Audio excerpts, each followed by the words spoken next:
नाम के गांव में हरिराम अपने बेटे मोहन के साथ रहते थे। मोहन की मां का देहांत उसके जन्म के समय ही हो गया था। हरिराम एक समझदार पर मेहनती और ईमानदार व्यापारी थे। उनका घर संपन्न था, लेकिन हरिराम की सबसे बड़ी चिंता मोहन की सुरक्षा और सही जीवन साथी की तलाश थी। मोहन स्वभाव से बहुत भोले और सीधे थे। एक दिन हरिराम के पुराने मित्र गोपाल बड़े दिनों बाद आए। अरे हरिराम, कैसे हो भाई? बहुत दिन हो गए मिलने आए। अरे आओ आओ बैठो। बड़े दिनों बाद आए हो, बताओ क्या हाल है? भाई, तुम्हारे बेटे मोहन के लिए मैंने एक लड़की देखी है। मैं सोच रहा था कि तुम्हें खुशखबरी दूं। गोपाल ने गंभीर होकर कहा। अच्छा, तो जल्दी से बताओ, लड़की कौन है? कहाँ की रहने वाली है? स्वभाव कैसी है और उसके माता पिता क्या करते हैं? गोपाल ने जवाब दिया। लड़की का नाम कमला है। वह एक अच्छे स्वभाव की लड़की है। दिखने में भी अच्छी है। उसके माता पिता न ज्यादा अमीर है, न ही गरीब। बस ठीक ठाक जीवन जी रहे हैं। लेकिन सबसे बड़ी बात यह है कि वह संस्कारी और गुणी है। लेकिन मुझे सिर्फ संस्कारी लड़की नहीं चाहिए। वह मोहन से ज्यादा समझदार भी होनी चाहिए। मोहन भले ही अच्छे हैं, लेकिन किसी की बात में जल्दी आ जाते हैं। मुझे उनकी चिंता रहती है कि कोई उन्हें धोखा न दे। धर्म सिंह, चिंता मत कीजिए। कमला बिल्कुल वैसी है जैसा आप कह रहे हो। वह मोहन और घर दोनों को संभाल सकती है। आप बस उसे देखिए। मुझे भरोसा है कि आपको भी पसंद आएगी। ठीक है गोपाल, कल हम उसके घर चलेंगे। मोहन उसे 3 सवाल पूछेगा। अगर वह तीनों सवालों के सही जवाब देती है, तभी हम रिश्ता तय करेंगे।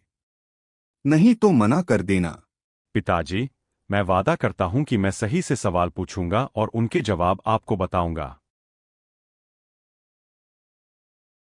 अगले दिन मोहन और हरिराम कमला के घर पहुंचे। पहले कमला और मोहन को अकेले में मिलने देने में शांति देवी हिचक रही थी। हमारी परंपरा में शादी से पहले लड़की और लड़के को अकेले में मिलने नहीं देते। आजकल यह सब चलता है। दोनों को थोड़ी जान पहचान बढ़ाने दीजिए। इससे शादी के बाद किसी तरह की समस्या नहीं होगी। शांति देवी ने आखिरकार अनुमति दे दी। मोहन और कमला बाहर एक पेड़ के नीचे बैठे। मोहन ने धीरे से कहा। कमला, मुझे आपसे कुछ सवाल पूछने हैं। क्या आप जवाब देंगी? हाँ, पूछिए। वह कौन सी चीज है जो कम होकर भी भारी होती है और ज्यादा होने पर हल्की रहती है? मुझे समझ में नहीं आ रहा, यह सवाल बहुत अजीब है। कौन सी जीत हार से भी बड़ी होती है? यह तो मैंने पहले कभी नहीं सुना। वह कौन सा हिसाब है जो जोड़ने पर बढ़ता नहीं लेकिन तोड़ने पर खत्म हो जाता है? मुझे जवाब नहीं पता। मुझे इस सवाल का जवाब नहीं पता। मोहन उदास हो गया। उसने सोचा। मुझे लगा कमला बहुत समझदार है, लेकिन शायद यह लड़की मेरे लिए सही नहीं। कोई बात नहीं बेटा, हमें ऐसी लड़की जरूर मिलेगी जो इन सवालों का सही जवाब दे सके। कुछ दिन बीत गए। मोहन को व्यापार के सिलसिले में शहर जाना पड़ा।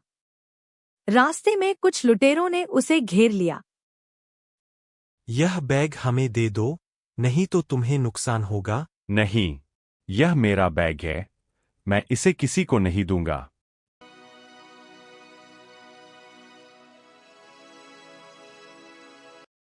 अगली सुबह मोहन एक झोपड़ी में जागा। वहां शांति देवी और कमला खड़ी थी। बेटा, तुम जंगल के रास्ते में बेहोश पड़े थे। तुम्हें बहुत चोट लगी थी। मेरी बेटी तुम्हें यहाँ लेकर आई है। हाँ, मुझे याद आया। मैं शहर जा रहा था, तभी रास्ते में कुछ लुटेरे मिल गए। कोई बात नहीं बेटा, जान है तो जहान है। पैसे की चिंता मत करो। अब तुम्हारी तबीयत कैसी है? मोहन ने देखा कि कमला बहुत समझदार और गुणी है।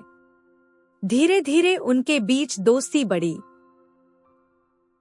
कुछ समय बाद मोहन ने अपने पिता को बताया, पिताजी, मुझे कमला पसंद है और मैं उससे शादी करना चाहता हूँ।